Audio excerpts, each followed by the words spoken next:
जय गुरुदेव।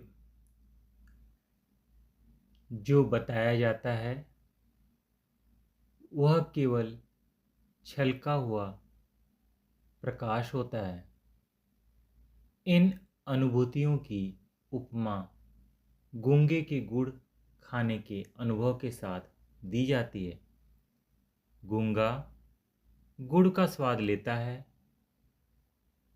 उसका आनंद उठाता है, किंतु उसको व्यक्त नहीं कर सकता। हाँ, इन अनुभूतियों को किसी पर व्यक्त करने का उपाय केवल एक है तथा वह सद्गुरुओं के पास होता है। वे भी वाणी से व्यक्त नहीं करते या कर नहीं पाते। जिस पर कृपा कर ये अनुभव प्रकट करना चाहते हैं उसको स्वयं अपने अंतर में यह अनुभव करा देते हैं। जैसे जैसे साधक अंतर्विधि में ऊपर चढ़ता चला जाता है, अनुभूतियाँ सूक्ष्म से सूक्ष्मतर होते जाने के कारण उनका वर्णन करना असंभव होता जाता है। साधन का अत्यंत उच्च लक्ष्य समाधि की अवस्था, उस समय का आनंद, उस समय की चित्त की अवस्था का यथार्थ विश्लेषण, उस समय प्राप्त ज्ञान का वर्णन कर पाना संभव ही नहीं। इसको वही जान सकता है जो इसका अनुभव करता है। अधिक से अधिक यही कहा जा सकता है कि उस अवस्था में भाव तथा अभाव दोनों का ज्ञान विलुप्त हो जाता है, किंतु उसका यथार्थ ज्ञान अनुभव करने पर ही हो पाता है। एक भक्त: यह तो आपने शक्ति की जागृति के पश्चात की क्रियाशीलता का वर्णन कर दिया है। महाराज श्री: अंतर्विधि में शक्ति की जागृति के पश्चात की क्रियाशीलता के बिना आगे बढ़ना कैसे संभव हो सकता है? वास्तव में साधक ऊपर नहीं चढ़ता, शक्ति चढ़ती है। साधक उसकी गोद में समर्पित होता है। शक्ति की क्रियाएं चैतन्य की क्रियाएं हैं जिन्हें स्थूल जगत कभी भी जान समझ नहीं पाता, न ही स्थूल इंद्रियों से व्यक्त कर पाता है। अंतर्विधि तथा बहिर्विधि में अगला भेद यह है कि बहिर्विधि में जीव जितना नीचे उतरता जाता है, रास्ता उतना चौड़ा होता जाता है। वासना का इतना विस्तार हो जाता है कि वह सारे संसार को अपनी परिधि में समेट लेना चाहता है। इस विधि में जीव अपने शरीर तथा इंद्रियों को साथ लेकर चलता है। मन, बुद्धि एवं चित्त को संस्कारों, विकारों तथा वृत्तियों को, उमंगों, आशाओं तथा निराशाओं को, काम, क्रोध, लोभादि विकारों को साथ लिए फिरता है। धन, परिवार, संपत्ति, यश अपयश को साथ उठाए घूमता है। वह जितना नीचे उतरता जाता है बोझ को अधिक से अधिक बढ़ाता जाता है, किंतु अंतर्विधि में साधक जितना ऊपर चढ़ता जाता है मार्ग संकीर्ण सूक्ष्म होता जाता है।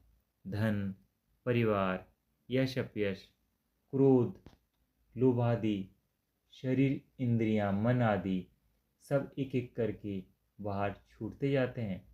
वह मन की भ्रांतियों तथा संशयों का त्याग कर देता है, यहाँ तक कि अपना अभिमान भी बाहर ही छोड़कर इस मार्ग पर आगे बढ़ पाता है। उसका बोझ अधिक से अधिक हल्का होता जाता है। बहिर्विधि बहिर्विधि यदि संचय का मार्ग है तो अंतर्विधि त्याग एवं तपस्या का। संचय एवं त्याग एक स्थान पर एक साथ नहीं रह सकते। बहिर्विधि तथा अंतर्विधि पर किसी मनुष्य का एक साथ चल पाना असंभव है। यदि कोई चाहे कि मान अपमान को भी पकड़े रखे, धन संपत्ति के मोह का भी त्याग नहीं करे, संस्कारों, वासनाओं तथा विकारों को भी निर्मूल नहीं करे तथा अंतर्विधि में भी प्रवेश कर आगे बढ़ता रहे तो यह असंभव है। अंतर्विधि का मार्ग इतना संकीर्ण है कि जीव को अकेले निकल पाना भी कठिन है। फिर संसार को साथ लाद कर कैसे इसमें से पार हो सकता है।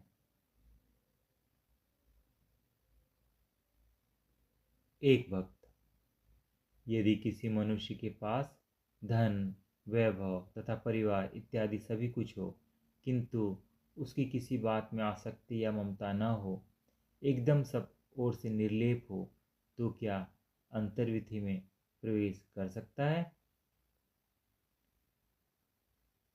महाराज श्री, आपने मेरी बात किसी दूसरे ढंग से कह दी है। यदि किसी में मोह, ममता या आसक्ति नहीं होगी, तभी साधन के समय सब ओर से निवृत्त होकर अकेला अंतर्विधि में प्रवेश कर सकेगा। आसक्ति रहित मनुष्य ही अपने शरीर, इंद्रियों, मन बुद्धि से भी निर्लिप्त रह सकता है। अन्यथा मोह या आसक्ति पाँव में पड़ी बेड़ी के समान उसका मार्ग रोक लेगी। आसक्ति रूपी बंधन जीव को अपनी जकड़न में ले लेता है। आसक्ति में पड़ा जीव ऐसे तड़पता है जैसे छुरे के नीचे आया हुआ कोई पशु। धन, वैभव आदि का होना या नहीं होना सब प्रारब्ध के अधीन है। यह आवश्यक नहीं कि किसी के पास धन, वैभव हो तथा उनमें उसे आसक्ति भी हो। संसार में ऐसे लोग भी हैं जिनके पास कुछ नहीं, दान देने को तरसते हैं, किंतु फिर भी उनमें धन, वैभव के लिए आसक्ति कूट कूट कर भरी है। ध्यान देने योग्य बात यह है कि आसक्ति भी चित्त की एक वृत्ति है तथा अनासक्ति भी। अनासक्त वृत्ति साधक के चित्त के ऊपर उठने में सहायक होती है, किंतु स्वयं नीचे चित्त में ही रह जाती है। चित्त की निरुद्ध अवस्था में आसक्ति एवं अनासक्ति दोनों वृत्तियों का समान रूप से निरोध हो जाता है, किंतु आसक्ति तो साधक को ऊपर उठने ही नहीं देती, रास्ते में पहाड़ बनकर खड़ी हो जाती है। साधक अंतर्वृत्ति में ऊपर नहीं चढ़ता, शक्ति चढ़ती है। साधक की कल्पना करते ही उसका स्थूल शरीर आंखों के सामने खड़ा हो जाता है, जबकि अंतर्वृत्ति अत्यंत सूक्ष्म है। उसमें कोई सूक्ष्म शक्ति ही यात्रा कर सकती है, किंतु शक्ति के आसपास जितना भ्रम, वासनाएं, संस्कार, अभिमान तथा शक्ति लिपटी होगी, उतना शक्ति का मार्ग अवरुद्ध होगा। जय गुरुदेव।